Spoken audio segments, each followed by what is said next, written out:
nanana. 12 n'est pas 21. Je me permets de prendre ce micro et te souhaiter happy birthday à toi Gogoligo. Bese Soro Ti Besanye Nao Gogoligo. Joyeux anniversaire à toi, wow, wow. Un an de plus et ça se fête. Et je prierai le bon Dieu qui te donne l'occasion encore d'en fêter plus dans les années à venir. Oh, Bese Soro, wow, Bese Burku. 12 n'est pas 22.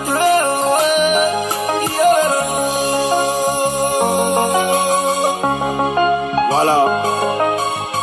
Dans la vie, le succès crée des ennemis autour de toi. Gogoligo, tu as commencé mollo mollo jusqu'aujourd'hui. Aujourd'hui, ton doigt a pété et tes ennemis veulent te voir tomber. Mais faut pas les écouter, faut pas les regarder, car c'est Dieu qui décide de ton sort.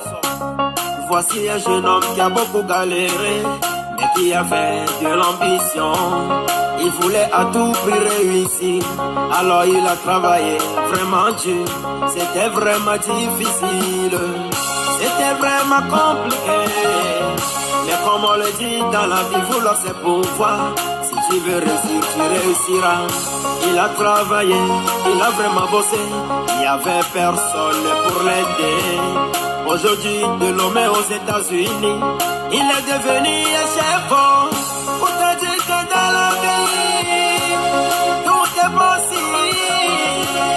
Pour te dire que dans la vie, tout est vraiment possible. Tes amis, les chefs de l'État, ne laisseront jamais comme ça. Ils seront toujours derrière toi pour te soutenir. Gogoligo, joyeux anniversaire à toi. Bese Soro, happy birthday to you. Gogoligo. Et Allah.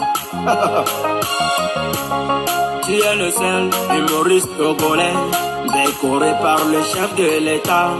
Gogoligo, Bese Soro, Bese Burku, y'a pas là pour toi. Amon était notre plongare pepe. Mbakawabo, Mbakawabo. Amon était notre plongare pepe. C'est ma poignée, je ne veux pas.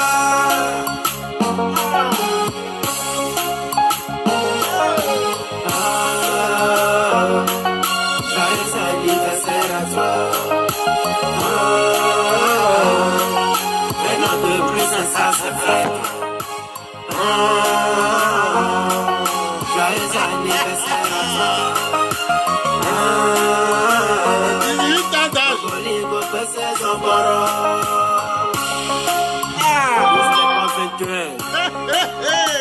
Son protocole Google. Depuis Palimé. Yes, sir. What a take bar, me what a flick bow. The good one out, Lully, what a take bar, me what a flick bow. Berele, Bemo, Ellis Mancani, Ellis Taro. Donc, on a flé. Ne pas se be Mancani, ni va wedding, il a few cacafon, la cuicalabi. You won't be Macpa. Non, on avait flé Macpa, on avait what it take, parce que t'es fini, me voir fini, me clé, et player. A play. Ellis Beroko Grabe. If you break no aben no aba no amatic break to abeneku. You gonna be what it take ball, more the play ball. Emilio no me no don't cook chummy. A sail hehianti. A sear, el hehianti. Oh, on a fait one in a fissure few. Ayo amere direct pass vin kaka juste parce que le don da me don ti be de kirike mi yan mu jo America mi ati no me gbe na o ame ati na o gani ga me asu mu ja zeta o parce me won wa me gan oyin o me mi gble yo ona no le gbe yan na mi a se mi gba ko mi ro ko be yo yen touchable every karato o bi you karato awo e se le he anti a kama be na bomle Adoafianya Daniwouye. C'est musique. Adoafianya Daniwouye.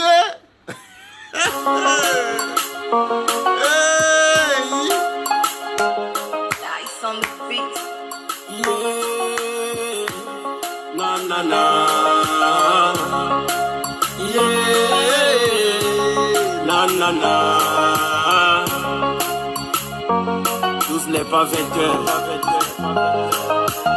Je me permets de prendre ce micro et te souhaiter happy birthday à toi Gogoligo. Bese Savara. Ti besanye nao Gogoligo. Joyeux anniversaire à toi. Un an de plus ça se fête. Et je prierai le bon Dieu qui te donne l'occasion encore d'en fêter plus dans les années à venir. Oh, Bese Savara. Tous n'est pas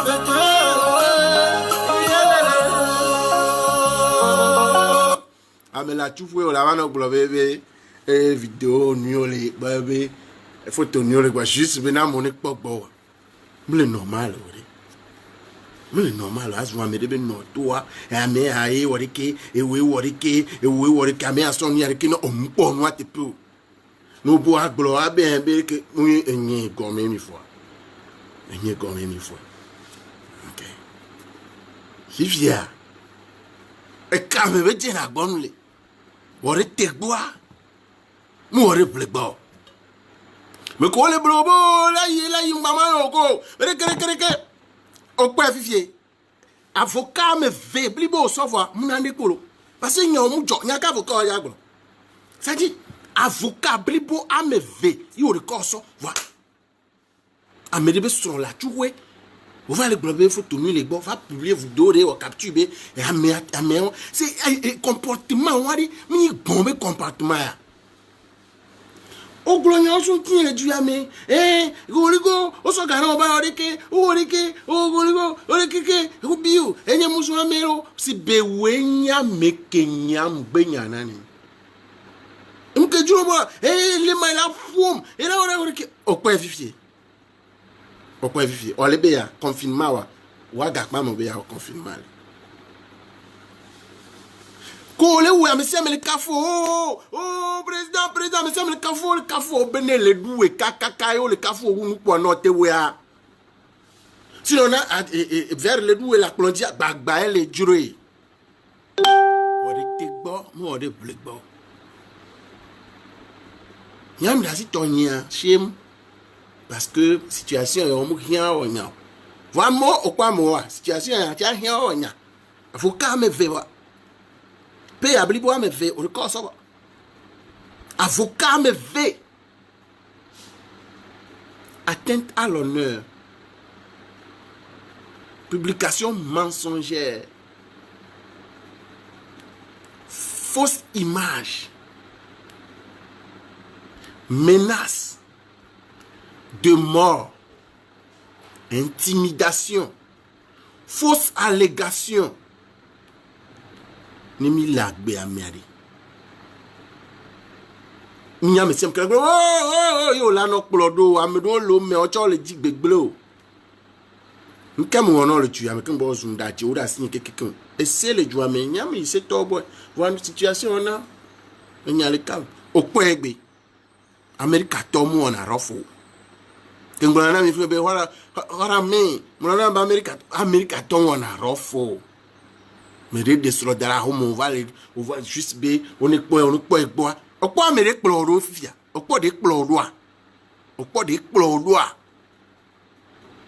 On est cité, Dieu donne que viens, on est cité, on est cité, on est cité, ni solé, et ni à les duamé, et Capurin, les man, on est cago, on est man, les duamé, on est va zoom, kaka, et man, on est capo, on la cafoi, on est capo là, on la cafoi.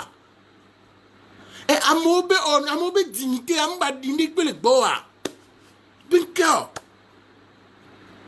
Agbeme mi na no bleu.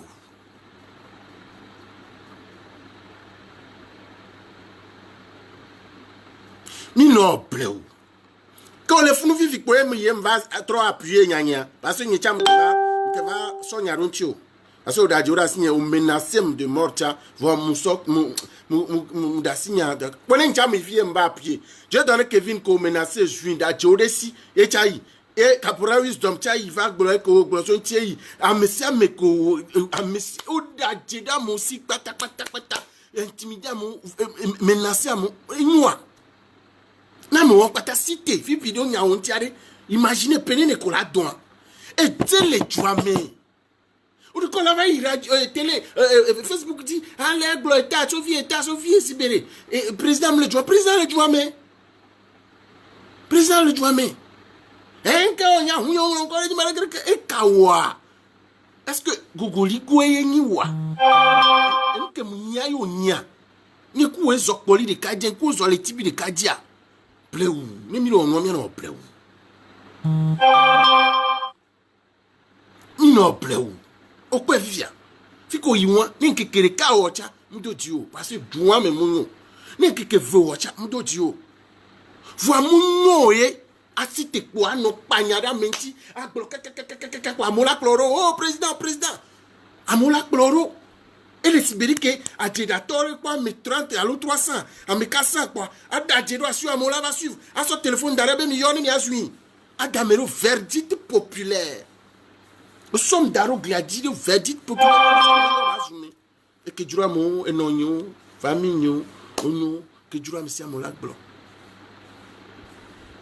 Mon Fiko yimwa atroce sous parce que na mesia mebe ya va citer nya me vivi a mesia mebe obe et que on a ya va ble que on a ya va ble no vi et ya de flow et nous ko oro king me senti le duame et le dit que king va be soko ko ja va zuma va be nye na king me sa fufu nye tonye et nya ma te do na king me sa via me senya walo fiko c'est le mec ble na o nkele wu mi le duame o nya be o mbe gblo la de kukwa ko papa igleje ko va oru nyanti ne va ko ora me anti amede de son dara home juste parce que ba mon va ko alo ya bla me anti o va be ya me photo nu o le gbo o va on to va o vidéo re quoi o capturer ko so dara ba me be vidéo won vo ame a chukwe viku e viole si famille o le si les filles onya me kebe à ta vie o vieni madame de Louisa à ta vie o vieni toi de yo vigné à ta vie yo vigné bien même quand tu vas ta vie yo vigné à ta vie yo vigné parce que Badamasi bat ta vie yo vigné Badamasi dada même pas même mais vieni madame de Louise donc yeku Badamasi a min ken no sibe même pas même vena vio chamu no sire ken yeku baba mi no va tout dans ma kim tout y avait nyangolo le juame wo Raoul va ho défense ne parce que yo bo pas cuit on va au non tout toi on a donc Badamasi bevie wa ni madame de Louise on le pas remet vivre Badamasi bevie vigné parce que on a partagé beaucoup de choses 2000 mais partager nous temps mais partager nous comme le possible on le quoi et tu as gbemé mi la plaît ou la plaît ou ya bleu ni tu enyavare ya bleu no ja bleu ya bleu kenyi vrea mba adaje o bleu kenyi nyoya ko ira sole e kenyi nyoya na me se va pe ba o vo e bleu ya anyawe mi kwera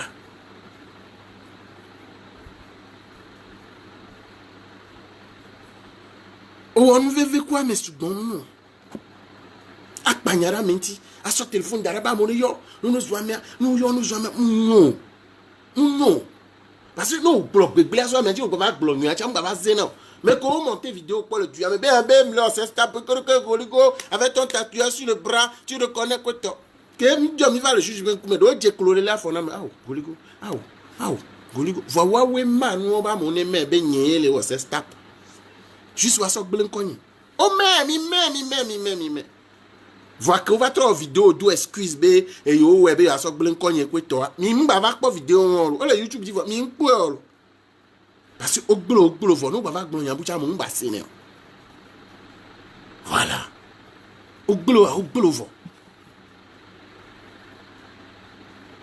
Donc, amekowe non amegbe dome. Là non problème abe we no président we no de.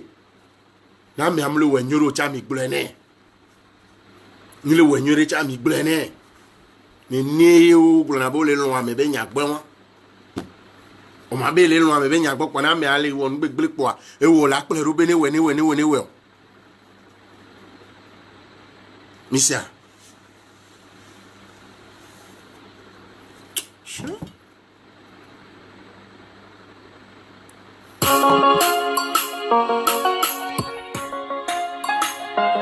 Dice on the beat. Yeah, na. Yeah, na. Tous n'est pas vêtus. Je me permets de prendre ce micro et de souhaiter happy birthday à toi Gogoligo. Pese Savara, Tibe Zanye Nao Gogoligo. Joyeux anniversaire à toi, un an de plus et ça se fête. Et je prierai le bon Dieu qui te donne l'occasion encore de fêter plus dans les années à venir.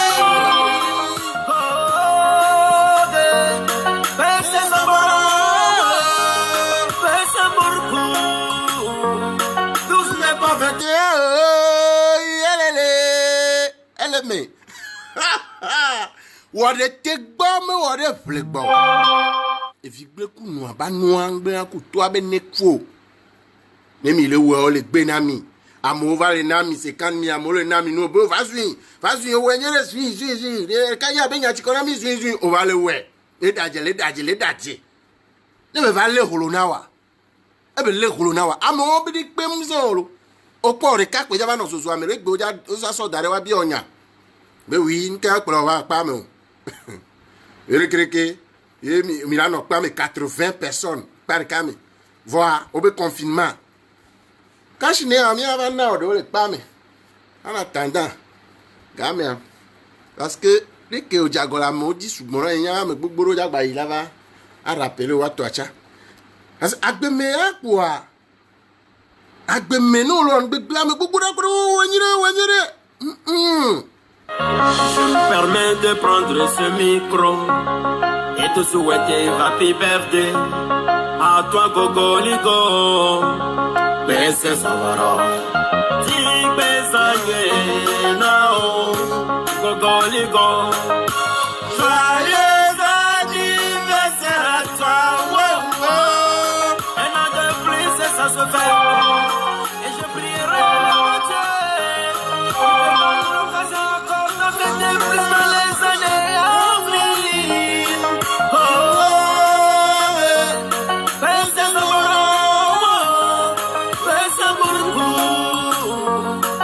n'est pas vêtus.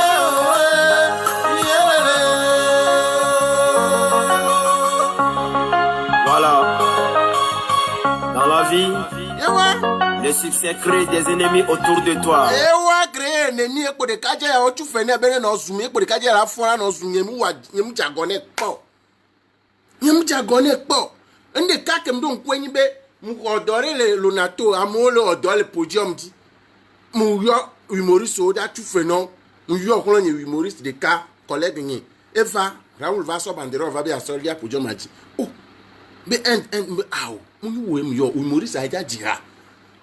Maurice va il va leur un son banderole va être mbono couper nous dasi après mjao nous les aputa et yombo be la tena et canette kuto allo mo kuto me problème lo nyam jana asime pewe et nous enfant de rue donc ça c'est bienvenu et va yom ndele yom omi gati tom jisio le mawedo nyopata mi le holo ikpo de kaji apo Yekpo ennemi nyon kwa me ko ni vena domena yekpo va tu fena de kaje ko kaje atom zunzun le gliadia de dada asinya wo de tekbo mo wo de vlegbolo ah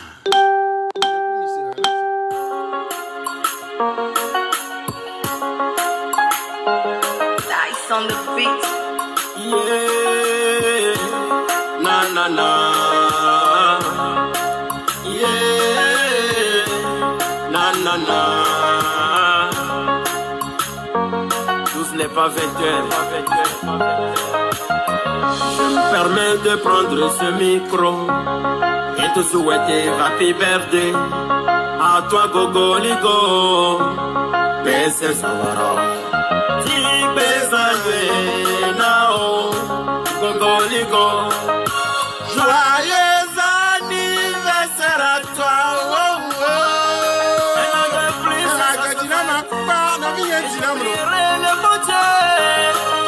Rappeler nami muni ga dito ke dinara owe dinamo no vinye diganam.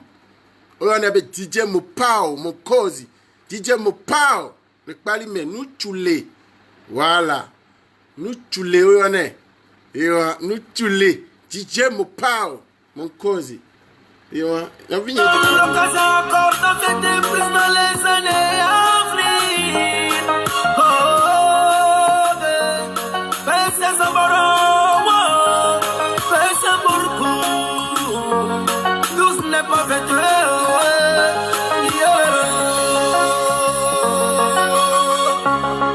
Voilà. Eza Choko, amo on na mu nene mso kewe.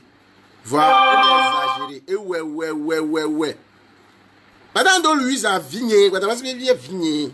On est tout été les gens. On a des choses qu'on ne peut jamais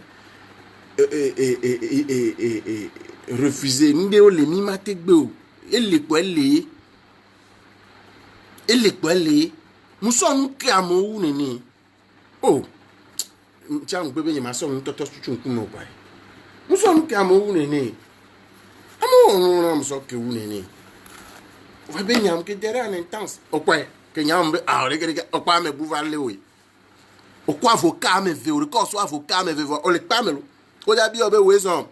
Nka he wa fio. On la be publier nyom vidéo photo.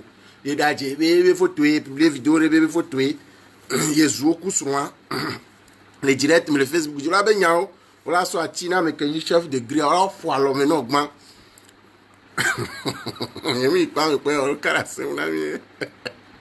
C'est pas bien, quand même, mon là, il est tout le temps, mais c'est pas bien. C'est pas bien, donc, ni la gbemerie. Ou on y quoi? Wonyore kwa ngba posi be ya ni ye bufo nyame ya warike urika munyo attaquer avec munduru attaquer c'est pas bien nous le glana c'est nous fofo enya gbetofo ni le tuya me o no de tin egba mu ya gbetofo du be yo gbona obe da si gbetofo ni kenyi fofo obe ni da si be ke ba me pon to ni ko be ke nda si we enye gba wale wa qui ko bloqué aux gens nyama il va 3 ans et tonya reji be ah ncha we na ncha lo o wada vivie ye ne caporal bi vivia va gole parce caporal de photo ko va le publier ni sobe et façon de le manam wa munyi soyo mars passé ya doit on est américain de anniversaire de data di obone dana de vieux on va son photo on va vivi va da jebe et photo yeye on a besoin, on va sur photo, photo. Va d'adjero, mais si le temps a que mille traversé, mais quand me semble les Colombiens, il y a vu tu qu'il y a tewa. Au Tibet, il est pour là, yo. Alors que mi quoi, mais que le clash à coucher, mi quoi, mi les catégories de paiement. D'abord, il y a une coup, on te a mis ma tewa, djero, j'ai ma jochan. Il y a un m'dena nous maintenant, et c'est le joie, mais il y a un vase à cette heure. Voilà, on va pour que cambo, on colle dit. Ma va no, il y a mes filles à caca. Kaka yo da signa boy parce que tant que mi les traverser tant c'est so ba mi si amene no ahome ye no vi o la ba ipam e bi ta mi yo abu kaka bon mi o bleu o majesty amene wa gbon po o cha amona ba o président c'est bon mi gba no flu ame o mi gba no ble ame do nu gbegble mo mi gba no tutu amone no va no Non. Hein? Non. Vous dites Yahweh. Obé.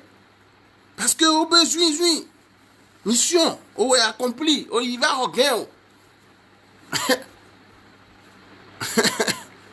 Il va bon. Voilà, je suis à me dire. Et puis, 2020, et tout le monde bloqué que Corée, mais c'est à Dice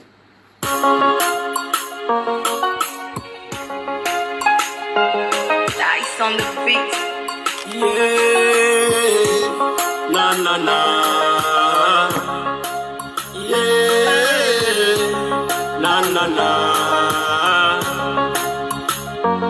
12 n'est pas 21.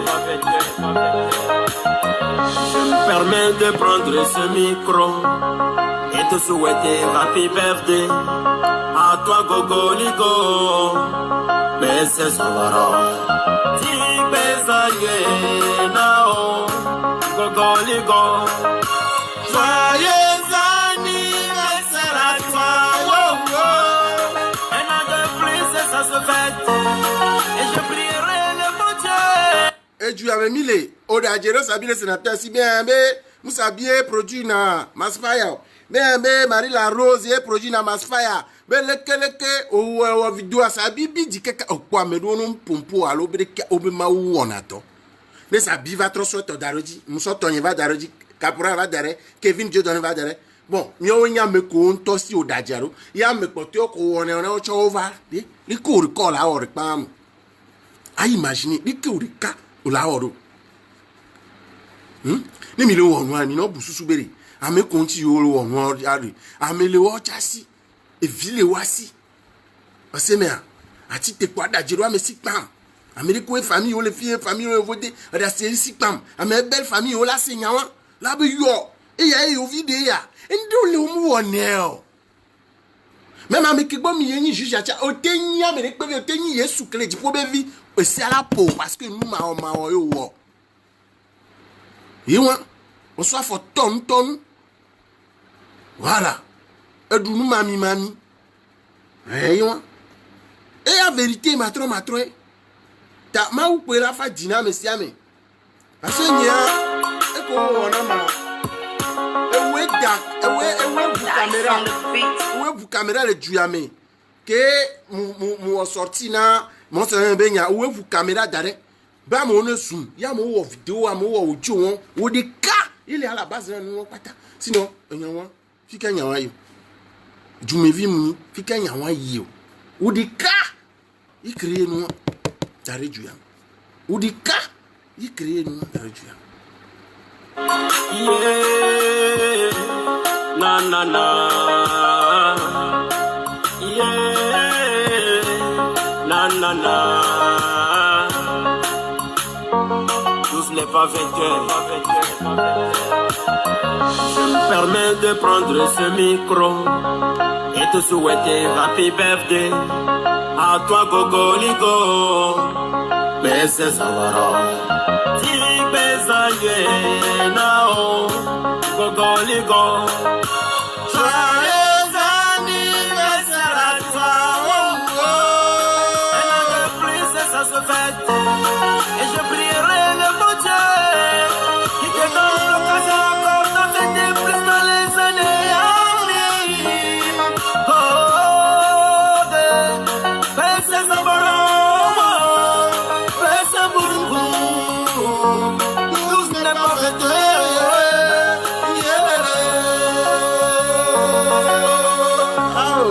Voilà. Dans la vie, le succès crée des ennemis autour de toi. Gogo Ligo, tu as commencé mollo jusqu'à aujourd'hui. Aujourd'hui, ton doigt a pété et tes ennemis veulent te voir tomber. Mais faut pas les écouter, faut pas les regarder. Mais quelle gloire elle vient, Angelo, c'est chez lui. Donc le pardon que tu avais dit n'était pas sincère. Nyeku e glo pardon be nyaka le fiko nyeku mi dogo le fiko glo pardon be nyaka. Ngento ona mi on to mi amedo pe ble na modun be ble me. Angelo c'est éclairé le hunger. Ame on to be mi no la no e mi anyemo. Nyeku mi glo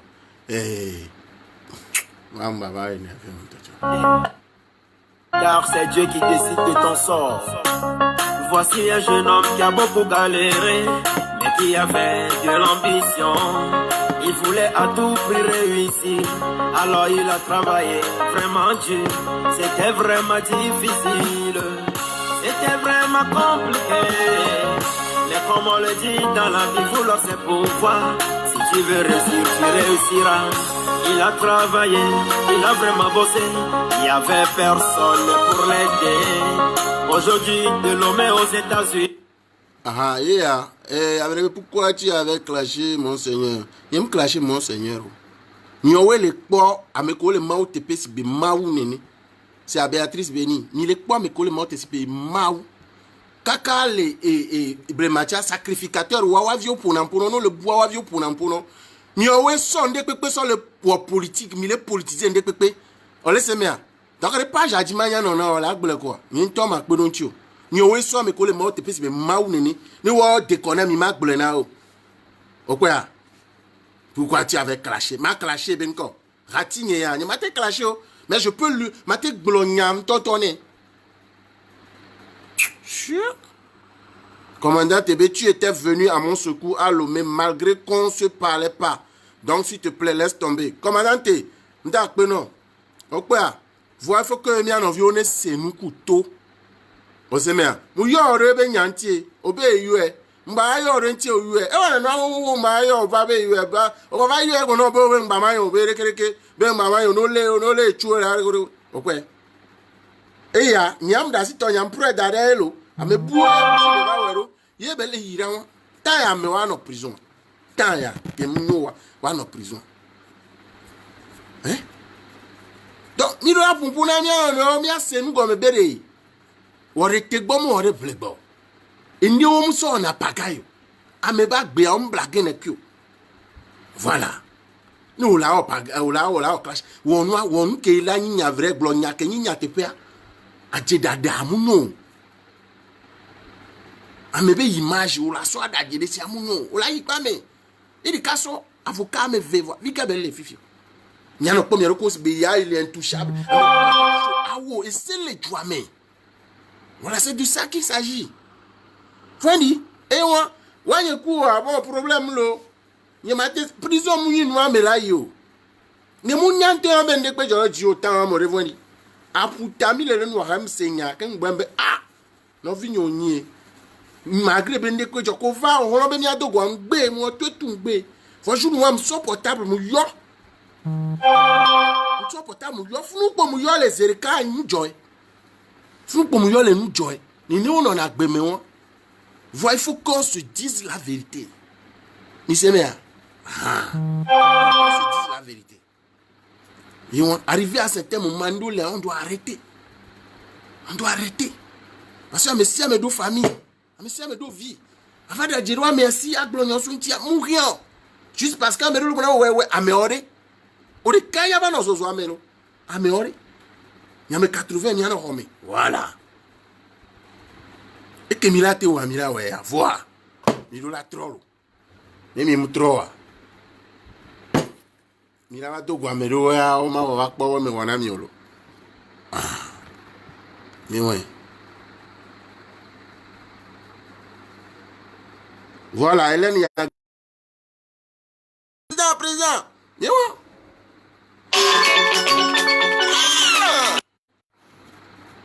Les fans de Blaise disent pas le temps car au lieu de le supplier, ils ont là pour les nerfs. Oh, nye. Stéphanie, on tombe fiona nous nuamo. On a blamodo nous begleme. Et pour y donner. On a blamodo nous begleme et y donner. Si et Raoul a les filles, il y a aucun les gens dans ce soir. Il y a aucun les gens dans ce soir. Ada jeda mebe image si aso vidéo ba mere to evo nya me ayo ada jedo si famille yo la me asi ami abe famille yo le esun abe famille yo le esun ale ebe nkante ona mima ni do la no to nya o wala o clash kele constructive ada je pam ana preuve munyo ada je pam ana preuve munyo Non.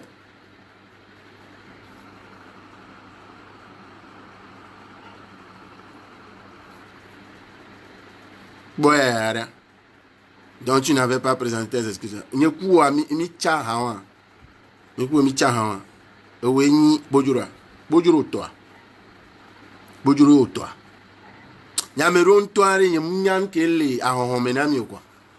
E yo tongwe vi kware ade josiri ka kwa. E fo kwa. Après mama trop bannir au tereji.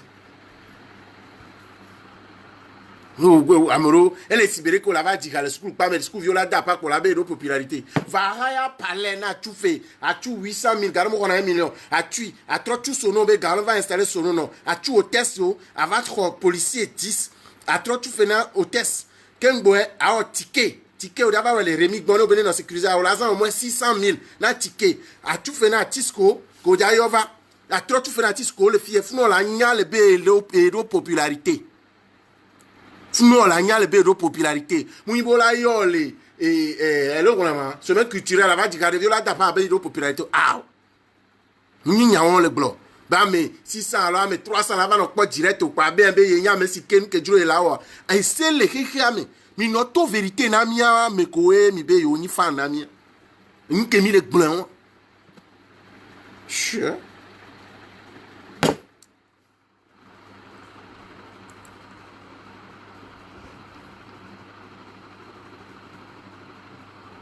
Bon, gaz. Medo le ke o le glonyan toto ke mi la buzu soa o ba le glotono be nya ya bune to be nya enyo nene ami ha le zozo amen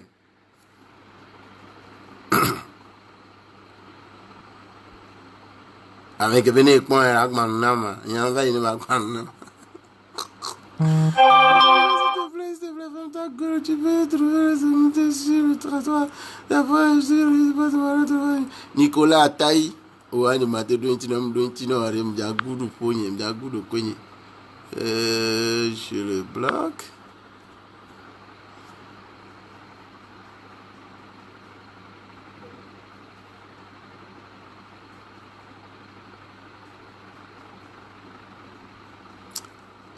Gomado na glosé.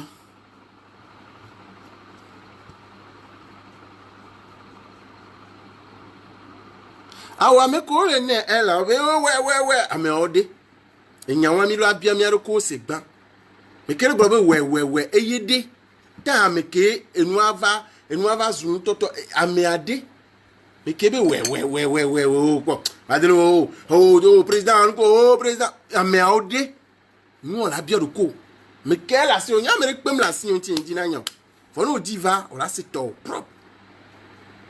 Voilà. Mais quelle est blanc? Est-ce qu'il y a un aide déjà? Abalo à terme ma blouse. Mia meo. No y page aujourd'hui fi on va quoi me konya. On a c'est vecha be il va cliquer là mais en page dit. Va mia mea ouais. Oh ouais.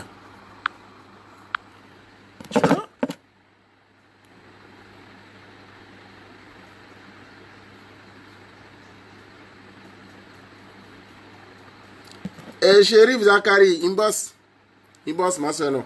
Va te hoya 90 20 27 49. On aime les gens en direct à non. 90 20 27 49.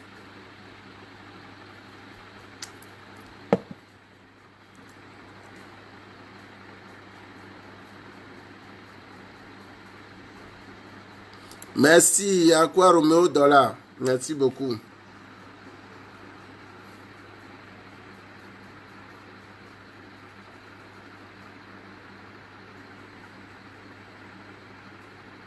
Rita Dominique, ouais, il est déféré.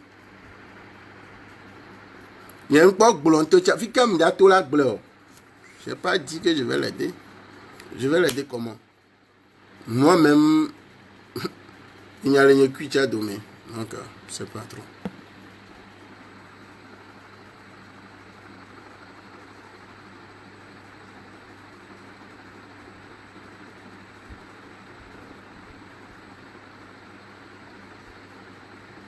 Libe darling, les comment? Et Didier.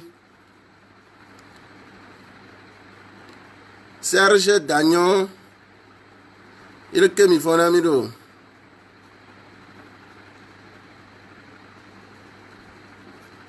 Voilà, celui qui persiste dans l'erreur a le diable dans le cœur.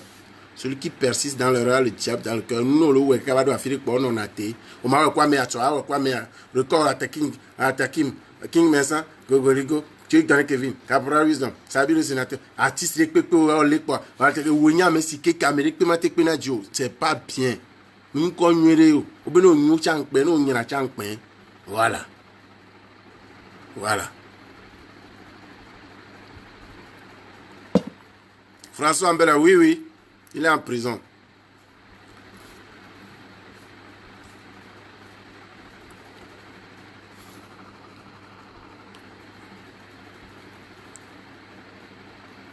Agama vi agama. Ya me kuicha nya le mi adome. Nya le mi adome. Ke ngba be ba di la gla chukwe na e vigneon. Voilà. On va sur mes groupes vidéo là-bas non. Monter à son fiole les réseaux sociaux dit be améon enyoa. Et on cha quoi? Amo ba le globe we nywere. We nywere amo ba le féliciter. Enyoa. Merci beaucoup Yannick Fares. Ouais, Chérif Zakari, 90 20 27 49. Nous yom les diamants direct ça.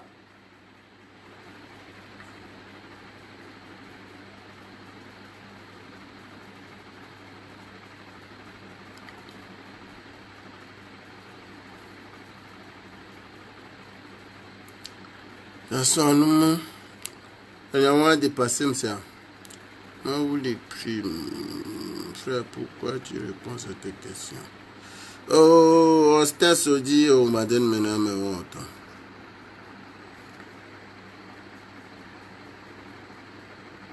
Ah, Nicolas Young, en fait, ok, c'est noir,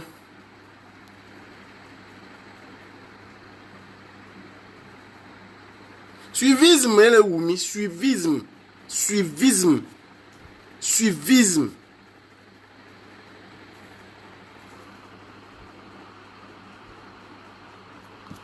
Ok, mi attends, ma pour arcana mi konya ma jolo mi ago.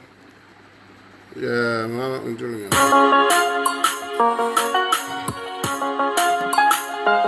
Dice on the beat. Yeah, na.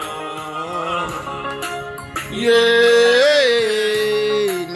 na. Tout ce n'est pas vecteur. Je me permets de prendre ce micro et de souhaiter happy birthday à toi Gogoligo. Mais c'est son baron. Si mes années nao Gogoligo.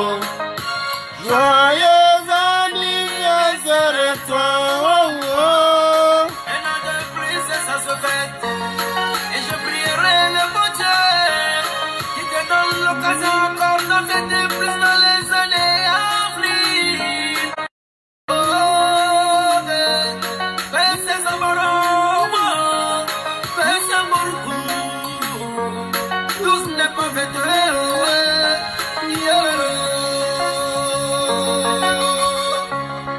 voilà. Dans la vie, le succès crée des ennemis autour de toi. Gogoligo, tu as commencé mollo aujourd'hui. Aujourd'hui, ton doigt a pété et tes ennemis veulent te voir tomber. Mais faut pas les écouter, faut pas les regarder, car c'est Dieu qui décide de ton sort. Voici un jeune homme qui a beaucoup galéré, mais qui avait de l'ambition. Il voulait content de vivre encore ma vie, alors il a travaillé vraiment dur. C'était vraiment difficile. C'était vraiment compliqué. Mais comme on le dit dans la vie, vouloir c'est pouvoir. Si tu veux réussir, tu réussiras. Il a travaillé, il a vraiment bossé. Il n'y avait personne pour l'aider. Yeah. Aujourd'hui, de l'homme aux États-Unis, il est devenu un chef. Pour te dire que dans la vie, tout est possible.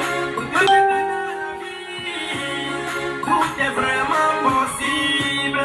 Tes Les chefs de l'État ne laisseront jamais comme ça. Ils seront toujours derrière toi pour te soutenir. Congolina, tu es Allah. Tu es le seul humoriste congolais décoré par le chef de l'État. Accompagnement Personne pour toi, il n'y a pas là pour toi.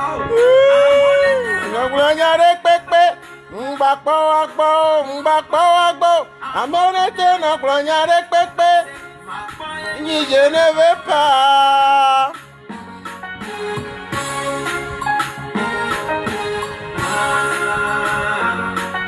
Joyeux anniversaire à toi. Un an de plus et ça se fête. Joyeux anniversaire à toi. Cocolico, c'est son boro. 12 n'est pas 21. Son protocole Kudo depuis le Parlement. Yes, sir. Aïe, belle concentré. Akutala, maman, tout y belle. Atala, Kuda, ça fait 8 ans. Je m'appelle Odija, mon paro. Pour Cocolico, c'est son boro. Yakutala, maman, tout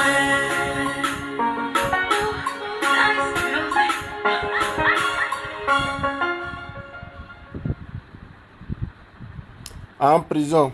Ok, miato. Sunene. Maglobe baba inami.